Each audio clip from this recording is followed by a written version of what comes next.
गुरु महाराज और हमारे सभी सिलसिले के संत और गुरु महाराज के इस वृहत रूप को बारंबार नमन।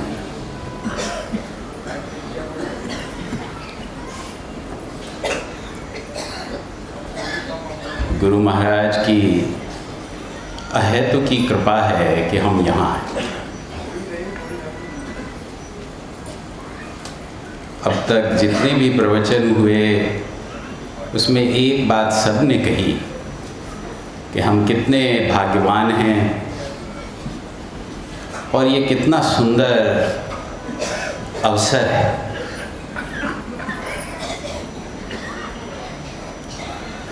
तो उसको थोड़ा हम समझें।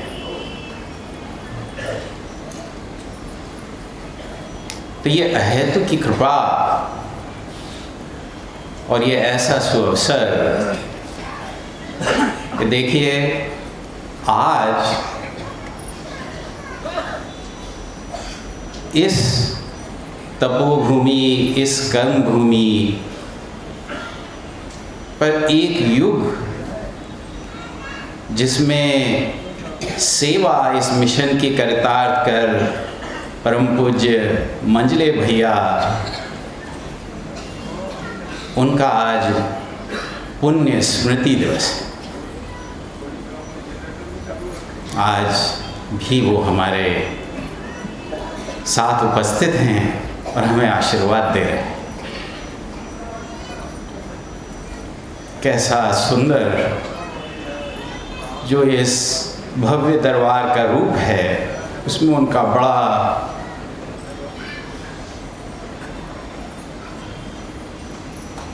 योगदान है, जिस वजह से उन्हें युग पुरुष कहा।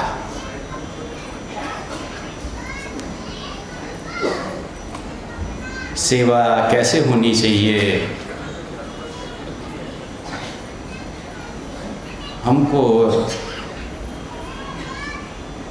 इसकी अभी बहुत ज़रूरत है, हमेशा रहेगी। ऐसी कंसिस्टेंट, कंटिन्यूअस, सतत सेवा, और वो कितने रूपों में एक साथ हुई, लेकिन एक सहज भाव।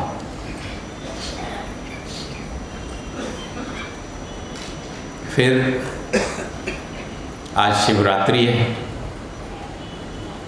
आदि गुरु शिव, तो गुरु महाराज ने ये मथुरा भंडारा इस अवसर पे इसलिए रखा तो वो कहते थे कि आज फैज़ ऐसे बरसता है कि जिसकी कोई और छोर नहीं।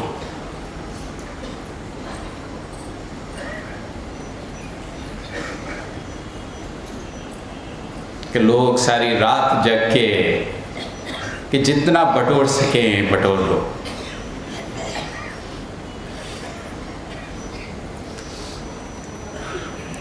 और ये मथुरा भूमि बांके बिहारी, उनकी मधुर तान, वो बंसरी आज भी बज रही है, वो यही कि ऐसी बांसुरी में होश में कैसे रहा जाए।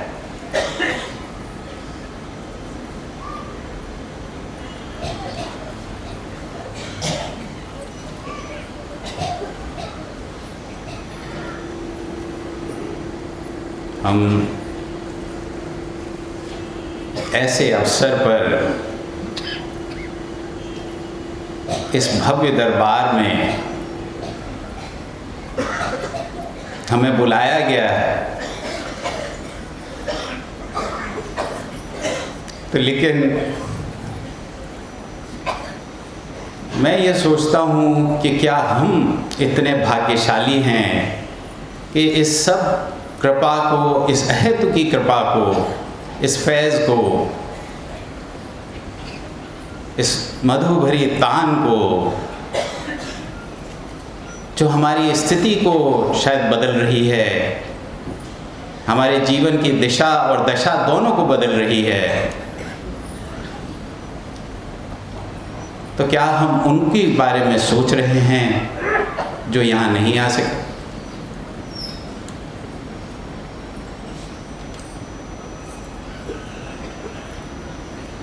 कुछ वृद्धावस्था के कारण, कुछ बीमारियों के कारण, कुछ और आर्थिक और दूसरी तरह की परेशानियों के कारण जो यहाँ नहीं आ पाए हैं, आज गुरु महाराज से विनती है कि आप सब हम पर कृपा कर रहे हैं।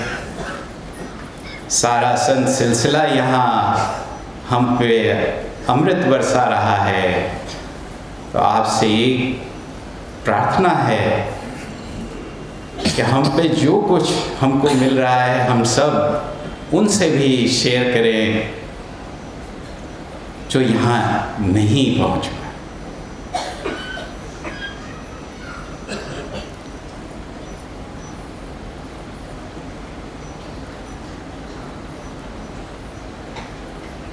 बस यही भाव लेकर आज गुरु महाराज के इस भव्य दरबार में कैसे कैसे सहज रूप से हम इस अमृत धारा को अपने अंतर में धारण करते जाते हैं, तो इसका एक खाका साधना के अनुभव में गुरु महाराज ने एक छोटा सा इतने बड़े ग्रंथ में एक शांति का रहस्य, जो हम शांति का यहाँ अनुभव कर रहे हैं, उसके बारे में उन्होंने शांति का रहस्य एक चैप्टर लिखा। तो आज जब हम सारे संसार में देखते हैं कि चिंता के कीटाणु, वरी एंड एंग्जाइटी सब तरफ फैली चली जा रही है और हम सब उससे ग्रस्त हैं, तो गुरु महाराज कहते हैं कि शांति वो स्थान है जहाँ की हमको किसी तरह की अच्छी या बुरी वासनाएं नहीं सताती, और उन वासनाओं की पूर्ति या अपूर्ति ना होने की वजह से जो हर्ष, शोक, राग, द्वेष, वो सब जो द्वंद्व है, जो जहाँ ऐसा कुछ नहीं है, वो शांति का स्थान है। तो लेकिन कहते हैं, अब आगे लिखते हैं कि हम सब जो यहाँ हैं, जो नहीं हैं, जो बाहर हम संसारी लोगों को भी देखते हैं, वो सब इस शांति के इच्छुक हैं, वो चाहते हैं, उसके लिए उद्योग भी करते हैं। मगर गुरु महाराज लिखते हैं कि बहुत कम ऐसे लोग होते हैं जो असली शांति का स्रोत ढूंढ पाए। और फिर आप स्वयं ये भी लिखते हैं कि अगर इरादा कर भी लिया कि मेरे को ये स्रोत ढूंढना है, तो इतनी कठिनाइयाँ आती हैं, इतनी परेशानियाँ आती हैं कि वो उससे भी कठिन हो जाता है, कि आसुरी शक्तियों से लड़ना पड़ता है।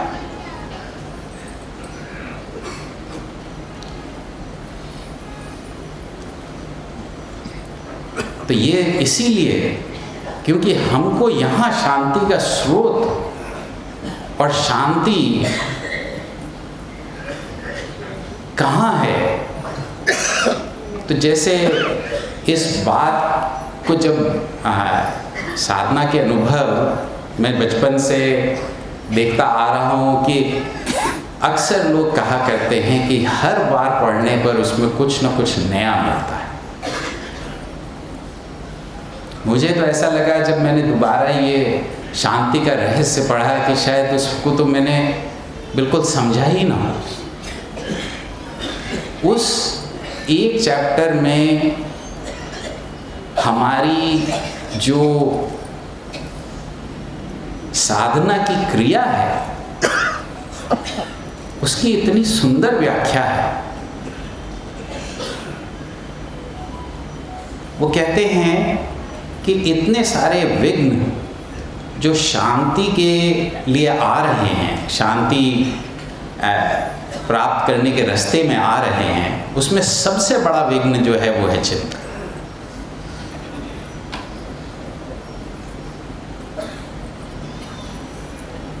चिंता ऐसी चीज़ है जो मन को बड़ी जल्दी आकर्षित कर लेती है, प्रभाव में ले लेती है और फिर अपने ध्येय से उसको च्युत कर देती है। चिंता का मारा न दीन का न दुनिया का, उसका स्वास्थ्य, खाना पीना, सोना, जितना ये रोग बढ़ता जाता है उतना ही जो काम चल रहे थे वो भी बंद हो जाते हैं।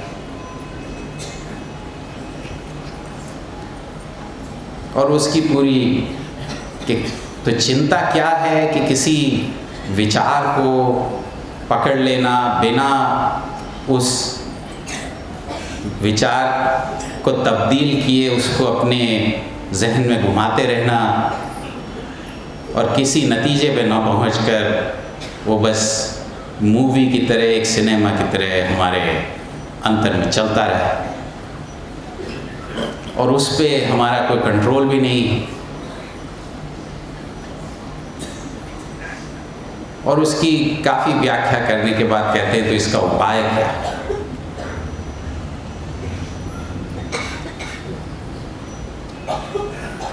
आजकल मैं देखता हूँ कि वो लोग 4 उपाय हैं, 5 उपाय हैं। गुरु महाराज ने उस चैप्टर में एक सहज रूप से कई सारी बातें, टिप्स और टेक्निक्स बताई हैं कि वरी और एंग्जाइटी और चिंता से कैसे लड़ा जाए। तो सबसे पहली बात उन्होंने कही कि एक ऐसी नाली खोद दी जाए कि ध्यान दूसरी तरफ चला जाए। और उनको जो छोटे भैया एक एग्जाम्पल देते थे कि जब इंजीनियर्स डैम बनाते हैं, नदी पे बांध बनाते हैं, तो एक कैनाल बना देते हैं, तो उससे काम सरल हो जाता है। तो ऐसे ही एक कैनाल, एक छोटी सी पानी के लिए रास्ता बना दिया जाए, यानी अपने विचारों को किसी और तरफ मोड़ दिया जाए।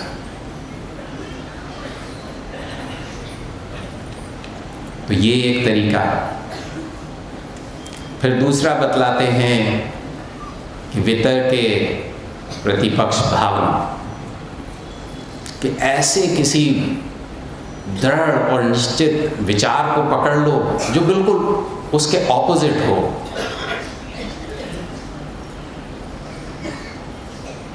प्रतिपक्ष भावना तो बहुत नेगेटिव हो रहा है तो बहुत पॉजिटिव, यानी अगर हम जो कुविचार और बड़ी भयानक चीज़ें हमारे विचार में आ रही हैं, आगे क्या होगा, कैसे होगा, अभी ये हो गया, इसका क्या होगा, इन सब चीज़ों को छोड़ के अगर हम उसके बराबर, उससे बड़ा एक ऑपोजिट थॉट, यानी बिल्कुल उल्टा विचार, जैसे किसी संत के बारे में कोई अच्छी घटनाएं जो पहले हुई हों या उच्च विचारों के बारे में अगर हम सोचने लग जाएं तो हमारा ध्यान इधर से हट जाएगा।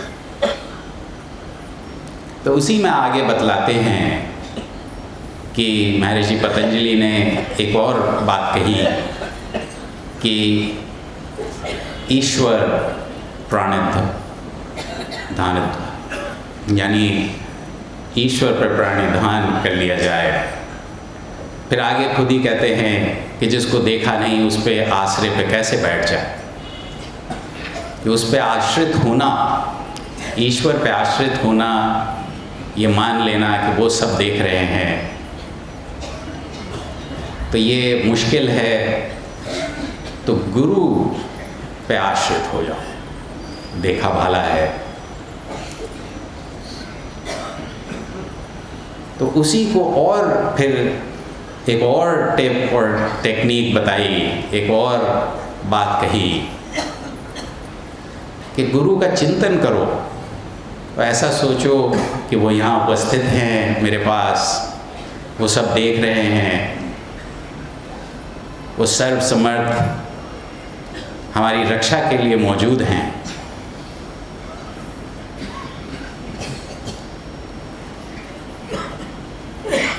तो इन सब बातों से हम चिंता से लड़ सकते हैं, लेकिन ये चीज़ें थोड़ा सा हेल्प करती हैं। लेकिन फिर कहते हैं कि जो असली बात है, क्योंकि ये सब बातें भाव और विचार पे हैं, कि मन में संकल्प शक्ति है, चित्त में थॉट पावर है, विचार शक्ति है, बुद्धि में स्मरण शक्ति और विवेक और ज्ञान है। तो हम जो महर्षि पतंजलि की एक और बात है कि चित्त वृत्ति निरोध, कि चित्त की वृत्ति का अगर निरोध कर दें, विचार को ही दूर कर दें, तो फिर हम ना पीछे की सोचेंगे ना आगे की सोचेंगे, वर्तमान में स्थित हो जाएंगे। और यही संत करते हैं। तो एक नहीं, दो नहीं, चार नहीं, इतनी सारी बातें। तो उसके बाद वो धारणा, ध्यान और समाधि की बात जो अष्टांग योग में महर्षि पतंजलि ने बतलाई है, जिस पे कि हमारी ये साधना जो हम क्रिया हमेशा करते हैं उस पे आधारित है। तो ये सारी बातें हमारी साधना में कि हम जिस धारणा को कर रहे हैं, हम ऐसा देखें कि परमात्मा का प्रकाश हमारे हृदय में आ रहा है। तो परमात्मा के प्रकाश का विचार, उससे और शक्तिशाली और विचार क्या हो सकता है, उससे और सुंदर विचार क्या हो सकता है। उसको हमने अपने मन में धारण किया, उनकी शक्ति को अपने मन में धारण किया, क्योंकि वही प्रकाश उनकी शक्ति है, उनका ज्ञान है। तो ये चीज़ जो सारे टेक्निक्स जो अभी तक जिनकी व्याख्या गुरु महाराज ने उस चैप्टर में की है, वो सब हमारी क्रिया में मौजूद है। यानी कई तरीके से हम जब ये क्रिया करते हैं तो हम चिंता, जो कि गुरु महाराज ने माया का प्रबल वेग और चिंता से छूट जाना, मुक्ति, कैवल्य, निर्वाण और कुछ नहीं है, बस चिंता से छूट जाना है। तो वही क्रिया अब हम लोग करेंगे। इस महान और अलौकिक सत्संग में जो गुरु महाराज ने हमको क्रिया दी है, वो सीधा मुक्ति यानी चिंता से दूर और चिंता के जितने नेगेटिव इफ़ेक्ट्स हैं उनको दूर करने की ये क्रिया है कि उसमें हम परमात्मा के प्रकाश पे धारणा करते हैं और प्रत्याहार में हम अगर विचार इधर उधर जाता है तो उससे वापस ले आते हैं और फिर उस ध्यान में जहाँ ये सब पीछे छूट जाता है, चिंता, हम कौन हैं यही भूल जाते हैं, वो सब, और उसका असर, उसका रिज़ल्ट क्या होता है वो भी गुरु महाराज ने बहुत क्लियरली लिखा है, जिसको मैं एक बार ये सोच रहा था कि हम बड़े ताऊ जी से, पंडित जी महाराज से, मंझले परम पूज्य मंझले भैया, परम पूज्य छोटे भैया, यहाँ हम ऐसे मिलते हैं जैसे आम मुलाकात हो, और उनमें कभी मैंने देखा नहीं कि ऐसी कोई बड़ी बड़ी बातें, समाधि की बातें, समाधि। तो जब मैंने पढ़ा कि ये समाधि के बारे में तो कुछ मेरे को बताया नहीं, कुछ बात भी नहीं करते, तो ये कौन सी समाधि है, कब आती है, क्या होता है, ये क्या चीज़ है, तब पता लगा कि हमारे सारे संत एक विशेष स्थिति में रहते हैं जिसको सहज समाधि कहा है। और कबीरदास जी कहते हैं कि आँख न मूंदूं, कान न रूंदूं, खुले नैन निहारूं। तो वो समाधि जो है उसको सहज समाधि कहा, उस तक ये साधना हमको ले जाती है। और हमारे सभी संत उस सहज अवस्था में रहते थे, जिसको कि सांख्य योग भी कहा है, साम्य अवस्था कहा है,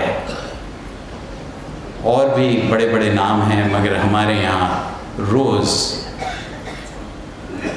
जिसने हमारे किसी भी संत के दर्शन किए हों वो इस चीज़ को समझ सकता है और उनके पैरों पे चल, उनके